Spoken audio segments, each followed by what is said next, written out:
Hello everyone. So guys, जिसका आपको बेसब्री से इंतज़ार था, CA final SFM. So guys, today we are going to start our CA final SFM.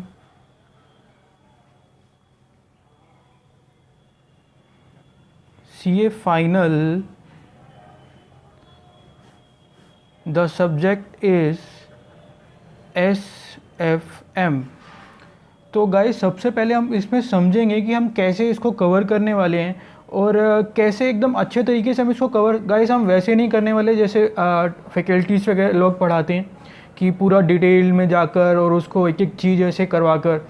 Guys, हमारा फोकस क्या होगा? हमारा फोकस होगा 55 प्लस। इससे ज़्यादा हमारे को चाहिए नहीं गाइस, हमें नहीं चाहिए 55 से ज़्यादा। Our focus is on 55 plus, but we try our best to score more. पूरा एफर्ट्स लगाएंगे गाइस हम इस वीडियो में, इस लेक्चर्स में, इस सीरीज़ में जो स्टार्ट होने वाली है आज से एसएफएम में। तो गाइस, इसमें हम क्या कवर, हमारा फोकस किस पे होगा? Practice manual. एडिशन कौन सा गाइस? एडिशन कौन सा? जनवरी 2017 एडिशन। अगर गाइस ये एडिशन आपके पास होना बहुत ज़रूरी है, बहुत ज़रूरी है। बहुत सारे चेंजेस आ चुके हैं पिछले एडिशन से। So this particular edition of the practice manual of the subject SFM for CA final is must for you guys. मैंने क्या किया हुआ है गाइस, मेरे पास हार्ड कॉपी नहीं है, मैंने यहाँ पर सिर्फ डाउनलोड की हुई है कॉपी। तो इससे हम करेंगे, क्वेश्चन सॉल्व करेंगे अपने। तो एक तो मैं ये चीज़ यूज़ करने वाला हूँ अपनी एसएफएम। अगर आपके पास हार्ड कॉपी है तो हार्ड कॉपी आप यूज़ कर सकते हैं। एंड सेकंड थिंग गाइस, मैं क्या यूज़ करने वाला हूँ, मैंने कुछ गाइस ऐसी कुछ समरी शीट्स बनाई हुई हैं।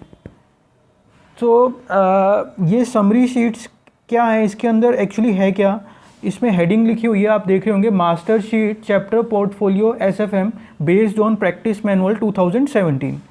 तो गाइस, इसमें क्या है, हर एक पर्टिकुलर क्वेश्चन का जो प्रैक्टिस मैनुअल का क्वेश्चन है जनवरी 2017 एडिशन का, उसको हर क्वेश्चन वाइज मैंने उसमें लिखा है कि इस पर्टिकुलर क्वेश्चन में क्या कॉन्सेप्ट इन्वॉल्व है, ताकि बार बार गाइस जब रिवीजन के टाइम पे हम पूरा क्वेश्चन नहीं पढ़ सकते। जो अराउंड इसमें 51 क्वेश्चंस हैं, मतलब 41 प्रैक्टिकल क्वेश्चंस हैं। तो प्रैक्टिकल क्वेश्चंस की ये मास्टर शीट है।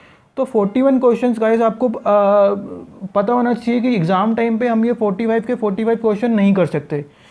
तो इसलिए मैंने फटाफट से ये जो है मास्टर शीट बनाई है। इससे आपको कंट्रोल रहेगा कौन से पर्टिकुलर क्वेश्चन में क्या उसने स्पेसिफिकली कॉन्सेप्ट पूछा है। और क्योंकि आज हम पोर्टफोलियो जो चैप्टर स्टार्ट करने वाले हैं, सबसे पहला चैप्टर हम पोर्टफोलियो करने वाले हैं।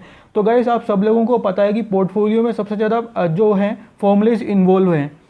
तो गाइस, इसलिए एक काम करेंगे, जो जैसे हमने इसमें लिखा है एक्सपेक्टेड रिटर्न ऑफ स्टॉक। तो जैसे ही आपको पता लगे एक्सपेक्टेड रिटर्न ऑफ स्टॉक का क्वेश्चन है, तो आप फटाफट एक साइड में, जब रिवीजन, ये मैं आपको बात बता रहा हूँ रिवीजन टाइम की, अभी की बात नहीं बता रहा। अभी तो हम सिर्फ इससे एक कंट्रोल बनाएंगे कि इसको कैसे यूज़ करना है। वो हम जब स्टार्ट करेंगे अपना करिकुलम, तब हम इसको देखेंगे कि इसका यूज़ कैसे होगा। और गाइस, इसका लिंक और प्रैक्टिस मैनुअल मैंने कंपाइल करी हुई है पूरे सब्जेक्ट्स की, तो इसका भी लिंक मैं नीचे डिस्क्रिप्शन में आपको मिल जाएगा। अब वहाँ से इस वीडियो देखने से पहले गाइस प्रैक्टिस मैनुअल ज़रूर डाउनलोड करके ये वीडियो देखना स्टार्ट कीजिए। और ये पर्टिकुलर मास्टर शीट भी आपको डाउनलोड करना बहुत ज़रूरी है गाइस, इससे आपको एक कंट्रोल बना रहेगा। तो guys, without wasting any time, we are going to start the first chapter. First chapter guys जो हम स्टार्ट करने वाले हैं अभी,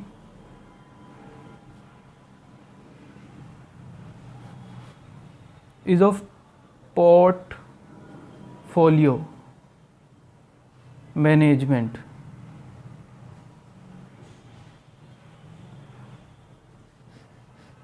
ठीक है गाइस, तो हमारी स्ट्रेटजी क्या होगी गाइस, इसको कैसे हम इसको कंटिन्यू करेंगे। सबसे पहले हम क्या करेंगे, जितने भी पोर्टफोलियो में कंसेप्ट्स इन्वॉल्व हैं,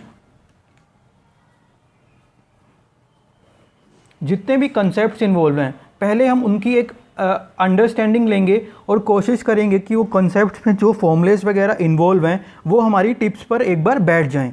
ठीक है गाइस, तो पहला काम हम वो करेंगे। दूसरा काम हम फॉर्मूलेस को लर्न करने का करेंगे, ठीक है। और तीसरा काम जब थर्ड टाइम हम जब करेंगे उस टाइम पे हम अपना फोकस पूरा प्रैक्टिस के ऊपर डाल देंगे। ये सब सप्लीमेंट्री पार्ट है, सप्लीमेंट्री पार्ट है, ये दोनों पॉइंट सप्लीमेंट्री पार्ट हैं। जो हमारा मेन फोकस होगा वो होगा इसके ऊपर। प्रैक्टिस हम कहाँ से करने वाले हैं, PM टू जनवरी 2017 एडिशन। तो गैस ऐसे कुछ हम करने वाले हैं, देखते हैं इससे हमारे को क्या बेनिफिट मिलता है। टारगेट हमारा माइंड में सेट होना चाहिए कि 55 प्लस का हमारा टारगेट है। ये हम पहला चैप्टर आज कवर करने वाले हैं, पोर्टफोलियो। तो जैसे कि मैंने आपको बताया, सबसे पहले हम एक बार कंसेप्ट्स के ऊपर गो थ्रू करेंगे कि कितने पर्टिकुलर कंसेप्ट्स इन्वॉल्व हैं। हाँ, और एक बात गाइस मैं और बताना चाहता हूँ कि ये जो हम मेथोडोलॉजी फॉलो कर रहे हैं, उन स्टूडेंट्स को एक उनके लिए एक वरदान है ये, जिन स्टूडेंट्स ने SS सर से कोचिंग्स पहले से ली हुई हैं। So guys, I hope you understand कि किन की मैं बात कर रहा हूँ। तो उनके लिए एक बहुत ही अच्छी चीज़ है गाइस ये, उनका एकदम बूस्ट मिलेगा उनको इस वीडियो से। और बाकी भी जो स्टूडेंट्स जिन्होंने नहीं भी ली हुई SS से, तो उनके लिए भी बेनिफिट है, उनको भी समझ आएगा, कोई ऐसी बात नहीं है। सो देखते हैं गाइस हम कैसे इसको स्टार्ट करने वाले हैं। सो पहले हम अपना कंसेप्ट से स्टार्ट करने वाले हैं। तो मेरे को 1 मिनट दीजिए, मैं अपना सब अरेंज कर लूँ एक बार।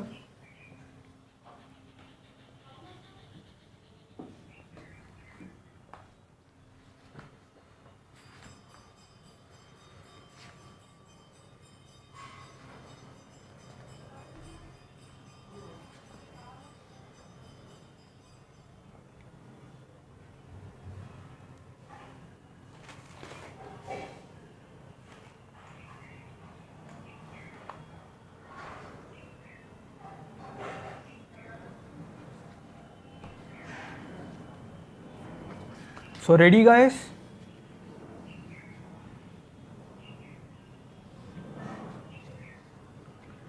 तो पहला कंसेप्ट जो हम कवर करने वाले हैं पोर्टफोलियो चैप्टर में,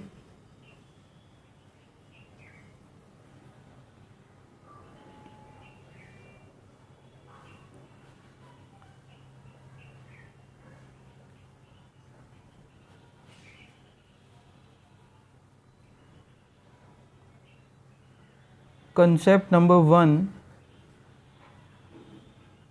एक्सपेक्टेड रिटर्न। तो गाइस पहला कंसेप्ट हम जो कवर करने वाले हैं वो है एक्सपेक्टेड रिटर्न। तो इसको हम 2 पार्ट्स में डिस्कस करेंगे गाइस।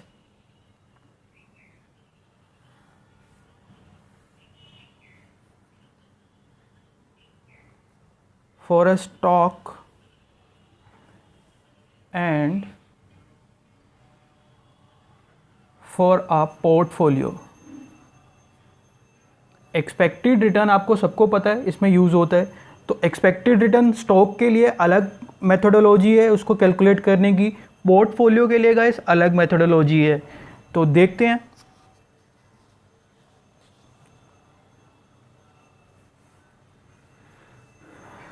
स्टॉक के केस में गाइस 2 केस हमारे बनते हैं। पहले पूरा फोकस स्टॉक के ऊपर देंगे, सिंगल स्टॉक के ऊपर। यहाँ पर हम लिख भी लेते हैं, सिंगल स्टॉक के ऊपर पूरा अपना फोकस कर देंगे। इसमें गाइस 2 तरह के हमारे को कंसेप्ट मिलेंगे। अगर क्वेश्चन में if probability given, if probability not given, ठीक है गाइस। अगर प्रोबेबिलिटी गिवन होती है क्वेश्चन में तो क्या कैसे करना है, और अगर प्रोबेबिलिटी क्वेश्चन में गिवन नहीं होती तो कैसे करना है क्वेश्चन को, तो देखते हैं। तो गाइस अगर प्रोबेबिलिटी क्वेश्चन में गिवन है तो हमारा फॉर्मूला होने वाला है x bar is equal to sigma x divided by n। अगर गाइस प्रोबेबिलिटी, सॉरी गाइस मैंने फॉर्मूला उल्टा लिख दिया, इसको हम यहाँ पे कर लेते हैं। प्रोबेबिलिटी नॉट गिवन, और यहाँ पर कर लेते हैं प्रोबेबिलिटी गिवन। ठीक है, अगर गाइस प्रोबेबिलिटी गिवन नहीं है तो एक्स बार का मतलब होता है गाइस एक्सपेक्टेड रिटर्न।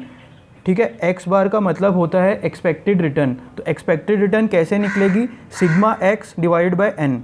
ये फॉर्मूला अभी आपको समझ नहीं आएगा, जब हम प्रैक्टिकल क्वेश्चन करेंगे तो एकदम आपको समझ आएगा। So don't worry guys, stay tune. आपको 55 का फोकस है, बिना अगर आपने कोचिंग भी नहीं लिया तो ट्रस्ट मी गाइस, अगर आप जो सीरीज़ एसएफएम की कंप्लीट करते हैं हमारे साथ तो ट्रस्ट मी गाइस, आपको 55 प्लस लाने से कोई रोक नहीं सकता, कोई ताकत नहीं रोक सकती गाइस। तो देखते हैं, इफ़ प्रोबेबिलिटी गिवन, अगर प्रोबेबिलिटी गिवन है तो x bar is equal to sigma P x. तो ये हमने दो फॉर्मूले देखे, अगर प्रोबेबिलिटी नहीं गिवन और प्रोबेबिलिटी अगर गिवन है। फिर हम बात करते हैं पोर्टफोलियो की। पोर्टफोलियो में भी गाइस सेम तरीके का कंसेप्ट इन्वॉल्व है, बट इसमें क्या है गाइस, इसमें वो वाला हिसाब नहीं है कि प्रोबेबिलिटी नॉट गिवन और प्रोबेबिलिटी गिवन। इसमें गाइस दो मेथड होंगे हमारे पास, weighted average and simple average. अब हमारे को ये देखना होगा गाइस कि वेटेड एवरेज कब लगाते हैं और सिंपल एवरेज कब लगाते हैं। तो गाइस आपको पता होना चाहिए, आप सीए फाइनल के स्टूडेंट्स हैं गाइस, वेटेड एवरेज तब हम लगाते हैं जैसे पोर्टफोलियो है। गाइस पोर्टफोलियो में क्या होता है, मैं आपको एग्जांपल देता हूँ। सपोज एक ये पोर्टफोलियो है, इस पर्टिकुलर पोर्टफोलियो में 1 2 3 4 stock x y z a, ये 4 स्टॉक्स इसमें जो है इस पोर्टफोलियो में इंक्लूड हैं।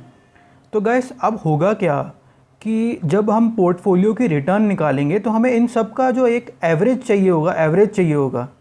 तो गाइस अब हमारा क्वेश्चन उठता है ये कि whether we use simple average और वी यूज़ वेटेड एवरेज। तो देखते हैं वेटेड एवरेज कब लगाते हैं और सिंपल एवरेज कब लगाते हैं। तो गाइस हम वेटेड एवरेज तब लगाएंगे जब हमारा जो stock x y z a का प्रपोर्शन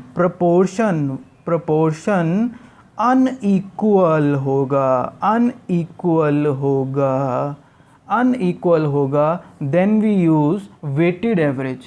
तो गाइस हमने क्या देखा, जब हमारा जो पोर्टफोलियो में जितने भी स्टॉक्स इंक्लूड हैं इनका प्रपोर्शन अनइक्वल होगा तो हम वेटेड एवरेज निकालेंगे। अब बात करते हैं सिंपल एवरेज कब निकालेंगे। तो गाइस अगर हमारा प्रपोर्शन जो इन सब का दिया हुआ है, वेट्स का, एक्स वाई जेड ए का स्टॉक का प्रपोर्शन दिया हुआ है, अगर वो इक्वल होगा तो हम निकालेंगे सिंपल एवरेज। तो एकदम मैंने इसको लेमैन वाली लैंग्वेज में गाइस समझाया है, इसमें कोई टेक्निकल नॉलेज नहीं हमारे को ज़रूरत है। तो आई होप आपको समझ आया होगा ये गाइस। तो इसी के साथ हमने एक अपना एक्सपेक्टेड रिटर्न वाला पॉइंट गाइस हमने ख़त्म करा। इसमें एक पॉइंट और आता है गाइस कि कभी कभार हमारे को एक्सपेक्टेड रिटर्न तो निकालनी होती है, ये तो निकालनी होती है एक्सपेक्टेड रिटर्न, क्वेश्चन में पूछा होता है, बट उससे पहले एक्सपेक्टेड रिटर्न निकालने से पहले हमारे को रिटर्न निकालनी पड़ती है। तो देखते हैं।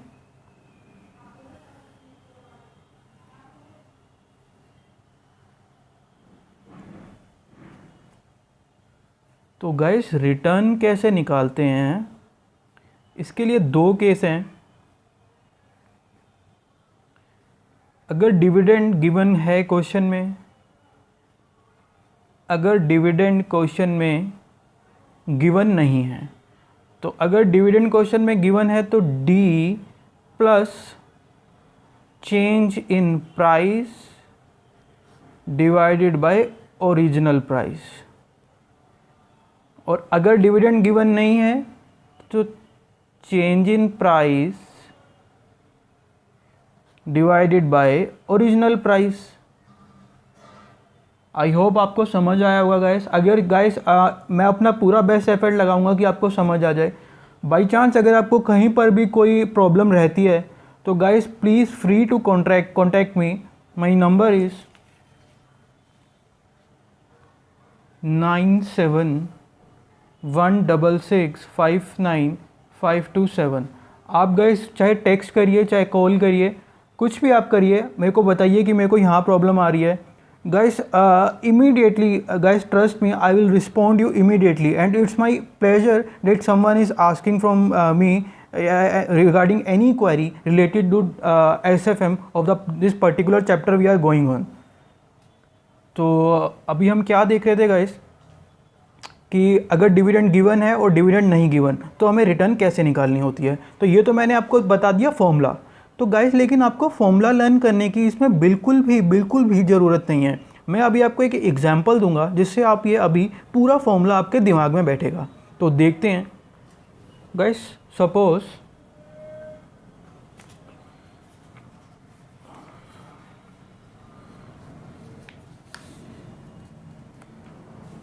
ध्यान से देखिएगा गाइस, कंपनी है गाइस रिलायंस,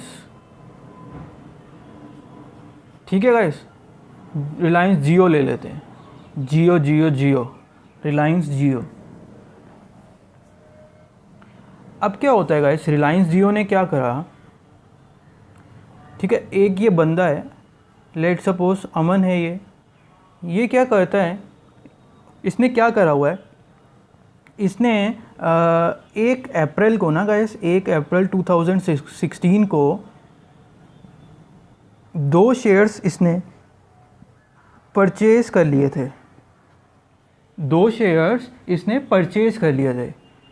कितने का किया था परचेज इसने परचेज किया था 100 रुपये का। एक शेयर लेते हैं गाइस, एक शेयर इसने परचेज करा 100 रुपये का। तो अब 31/3/2017 को ये अपना रिटर्न कैलकुलेट करने बैठ गए भाई साहब। अमन जी क्या करते हैं, अपना रिटर्न कैलकुलेट करने स्टार्ट कर देते हैं। तो रिटर्न कैलकुलेट करते टाइम जब उन्होंने मार्केट में देखा इस रिलायंस जियो का जो रेट आ रहा था वो 120 रुपये आ रहा था। इन्होंने तो डांस करना स्टार्ट कर दिया। तो ठीक है, इनको 20 रुपये का प्रॉफिट हो गया।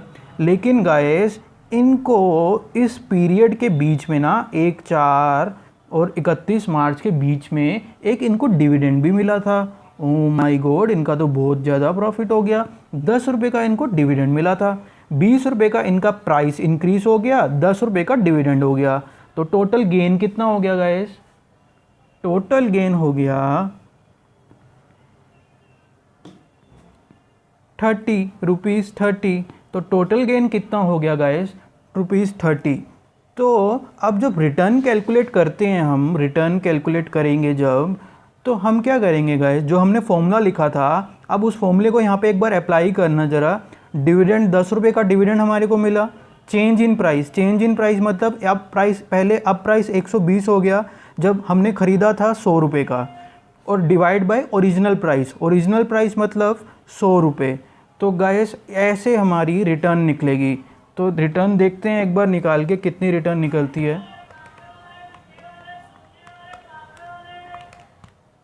तो गाइस 30% हमारी रिटर्न निकल आती है। तो गाइस, ये इसको निकालने के लिए कोई फॉर्मूले की ज़रूरत है क्या? आप खुद दिमाग लगाइए। आपने एक शेयर ख़रीदा 100 रुपये का, आज आपने शेयर ख़रीदा, 1 साल बाद उसका प्राइस 120 रुपये का हो गया, 20 रुपये की कमाई आपकी वहाँ से हो गई, और 1 साल के अंदर अंदर कंपनी ने आपको 10 रुपये का डिविडेंड और दे दिया, 10 रुपये की आपको डिविडेंड दे दिया।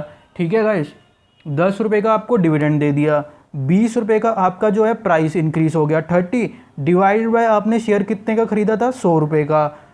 परसेंटेज में निकालने के लिए इसको 100 से मल्टीप्लाई कर दिया तो हमारा परसेंटेज कितनी आ गई 30।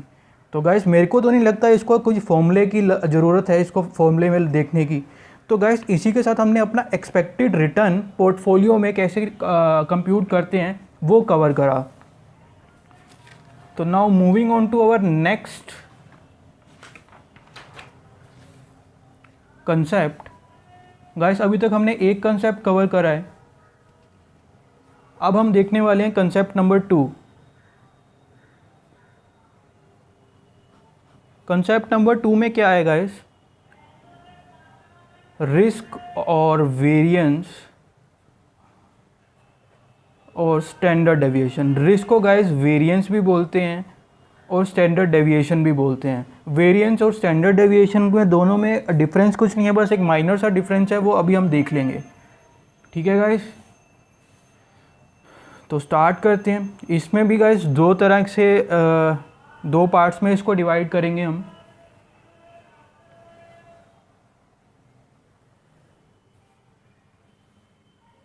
पहला पार्ट होगा सिंगल स्टॉक के लिए और दूसरा पार्ट होगा गाइस पोर्टफोलियो के लिए। दूसरा पार्ट होगा पोर्टफोलियो के लिए। पहले हम स्टॉक को देखेंगे, उसके बाद हम पोर्टफोलियो पर आएंगे। तो सिंगल स्टॉक में भी दो पार्ट्स होंगे गाइस, अगर प्रोबेबिलिटी गिवन है और प्रोबेबिलिटी नहीं गिवन। Probability given, probability not given, probability not given. तो गाइस अगर प्रोबेबिलिटी गिवन है तो हमारा फॉर्मूला होगा sigma P X minus x bar. ठीक है गाइस, अगर प्रोबेबिलिटी गिवन नहीं है तो हमारा फॉर्मूला होगा sigma x minus x bar divided by n. ये किसका अभी हमने ये सिग्मा स्क्वायर जो लिखा है ये क्या होता है गाइस, ये होता है वेरिएंस। ये होता है वेरिएंस, ये होता है वेरिएंस। अभी अगर हम इसको स्टैंडर्ड डेविएशन निकालना होगा, इसी का हमें स्टैंडर्ड डेविएशन निकालना हो तो कुछ नहीं करना, सिर्फ इसका अंडर रूट आपको कर देना है। आपको सिर्फ इसका अंडर रूट कर देना है। ठीक है गाइस, फिर ऐसे ही अगर इसका भी निकालना हो सिग्मा तो आपको इसका भी अंडर रूट कर देना है। तो आई होप मेरे को पूरा लगता है आपको समझ आ गया होगा। तो इसमें सिर्फ फॉर्मूला है। अभी वो फॉर्मूला गाइस ट्रस्ट में अगर एक बार प्रैक्टिस करनी स्टार्ट करेंगे ना, ये फॉर्मूले आपको इतने इजी लगेंगे, आप बिल्कुल मत डरिएगा इस फॉर्मूले से। Now moving on to portfolio. Portfolio में देखते हैं गाइस कैसे होता है।